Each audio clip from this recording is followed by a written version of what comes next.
हिंदू भाई ये बैठ के वीडियो अपने घरों पे देख रहे हैं, देख लो भाई, कोई दिक्कत नहीं है। पर एक मूलभूत बात, तुम इस बात को समझ लो, नहीं तो समय के साथ समझ जाओगे कि ये देश सेकुलर तभी तक है जब तक हम जैसे सेकुलर लोग इसको चला रहे हैं।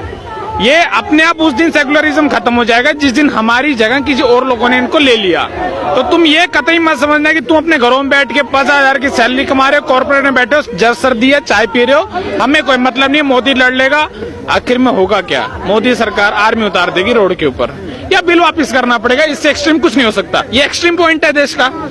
आर्मी उतारनी पड़ेगी इस देश में वायलेंस को रोकने के लिए, या तो बिल वापस लेना पड़ेगा। दोनों ही सूरतों में देश को नुकसान है। कैसे? एक तो इतनी प्रॉपर्टी फूक गई, होगी बर्बाद। अगर आर्मी उतारी उसमें खर्चा, और कोई निर्दोष भाई मरेगा उसमें, जो नहीं चाहता वो भी मर जाएगा। तो एक बात आप समझ लें कि ये देश अगर धर्म के नाम पे बटा था तो मुसलमानों को उनका देश मिला, हमने फिर भी बड़ा दिल रखा, फिर भी इस देश को सेकुलर बनाया, उनका हक उनको दे दिया, बनाए सेकुलर। तो हम कब तक कोऑपरेट करते रहे भाई? ये देश में अगर बराबर का हक चाहिए तो बराबर के नियम मानने पड़ेंगे।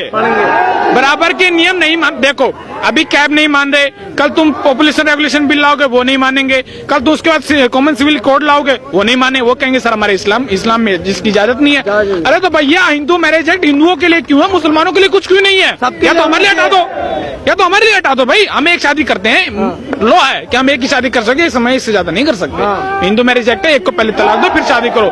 भाई हम क्यों सारे लॉ अपने सर ले कि ये विडंबना है कि हम आबादी में ज्यादा है, बस ये समस्या होगी ना, और तो कोई मतलब नहीं है। 17 साल में तो बीजेपी थी नहीं, कांग्रेस थी ना, बीजेपी थी ना, आरएसएस की कोई सरकार थी ना, संघ की कोई सरकार थी ना, सावरकर था इस देश में, थे तो कांग्रेस ही। उसने जो लॉ बनाया हिंदुओं से एक्सेप्ट किया। 84 में सिख दंगे हुए, तब भी देश ने कुछ नहीं कहा, कांग्रेस थी, जीत गई। इमरजेंसी लगाई, तब भी कांग्रेस थी, ठीक है भैया। कश्मीरी पंडित तुम्हारी आंखों के आगे सर में गोली मार मार के भगा दिए गए, तब तुम सो रहे थे। इस देश के सेकुलर की इतनी बुरी हालत है। तुम एक बात समझो, जो अलीगढ़ मुस्लिम यूनिवर्सिटी में हुआ, पुलिस जब लाठी चार्ज करेगी तो क्या किसी से पूछेगी कि भाई कि क्या तुम यहाँ चॉकलेट खाने आए हो, आइसक्रीम खाने आए हो?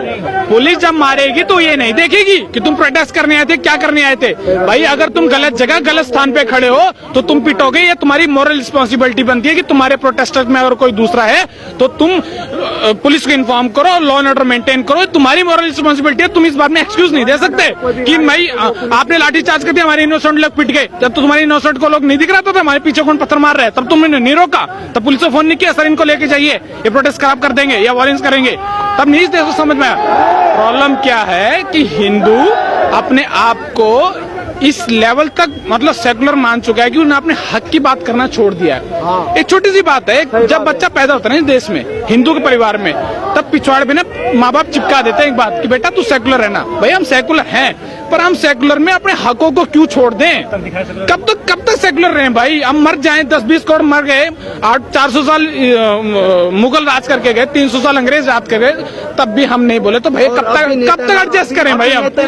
और सुन लो नेता वही चाहते हैं। अभी भी नेता मैंने मोदी को, इस देश के 100 करोड़ लोगों ने मोदी को इसलिए वोट नहीं दिया था कि आलू प्याज सस्ते कर दो। आलू प्याज तो सर 10,000 करोड़ की सब्सिडी दोगे तो वो भी सस्ते हो जाएंगे। अगली प्याज मार्केट में आएगी तो भाव अपने आप खत्म हो जाएंगे। तो ये जो एक्सक्यूज दे रहे हैं ना, वो सुन लो, तुम तो सिर्फ बाल की खाल निकाल रहे हो, बाकी तुम्हारा पॉइंट कुछ नहीं है। इस देश के इतने बड़े बड़े मुद्दों को कौन सुलझाएगा? कोई मेरे को इस बात का जवाब दे दे। 370 कौन हटाएगा? कॉमन सिविल कोड कौन लाएगा? पॉपुलेशन को कौन कंट्रोल करेगा? राम मंदिर तो कोर्ट का इशू था, वो जैसे सेटल हुआ। तो इन मुद्दों को कौन सरकार अपनी रिस्क पे सॉल्व करेगी? कांग्रेस तो नहीं करेगी। कांग्रेस को तो 17 साल चला रहा है, उसको हर चीज में तकलीफ है। तो मेरे भाई हिंदू भाई इस बात को समझे कि मैं वायलेंस नहीं कहता, वायलेंस करे, पर अपने हक की बात, ये बात तुम कहना सीखो। तुम ये मत समझो कि हमें मतलब नहीं सरकार देखेगी मोदी देखेगा। एक छोटी सी बात है, हिंदू आज हिंदू कहने में शर्माता है। मैं ये नहीं कह रहा, अपनी घर की बत्ती बंद करना और बैठ के सोचना कि तुम हिंदू फेसबुक के लिखते हो ना, तुम्हें डर लगता है। सोशल मीडिया बहुत एक समाज में पीढ़ी में सोच बन गई है कि लोग हमें कोई फासिस्ट ना कह दे, कोई तुम एक्सट्रीमिस्ट ना कह दे, तुम हिंदुत्व को प्रमोट करे। अरे क्यों? अगर मुसलमान शान से कहता है कि मैं इस्लाम को फॉलो करता हूँ, मैं क्यों ना कहूँ कि मेरे लिए कुरान, उनके लिए कुरान है, तो मैं क्यों ना कहूँ कि मैं हिंदू हूँ? भले मैं किसी को मारने के लिए नहीं कहता, पर मैं हिंदू कहना शान से कहूंगा। मैं गीता को मानता हूँ, मैं सावरकर, चंद्रशेखर आजाद, भगत सिंह, सुभाष चंद्र बोस की नीति को मानता हूँ। ये बात क्यों को नहीं कहते? मैं गांधी को ही मानता हूँ भाई, पर मैं गांधी को ये नीति छोड़ दे। गांधी ने जो नीति दी थी ना, एक थप्पड़ मारो दूसरा गाला ये कर दो, दुश्मन का हृदय परिवर्तन हो जाएगा। गलत था भाई देखो, उस परिप्रेक्ष्य में वो शायद वहाँ लागू होगी, पर आज के इस युग में ये नीति नहीं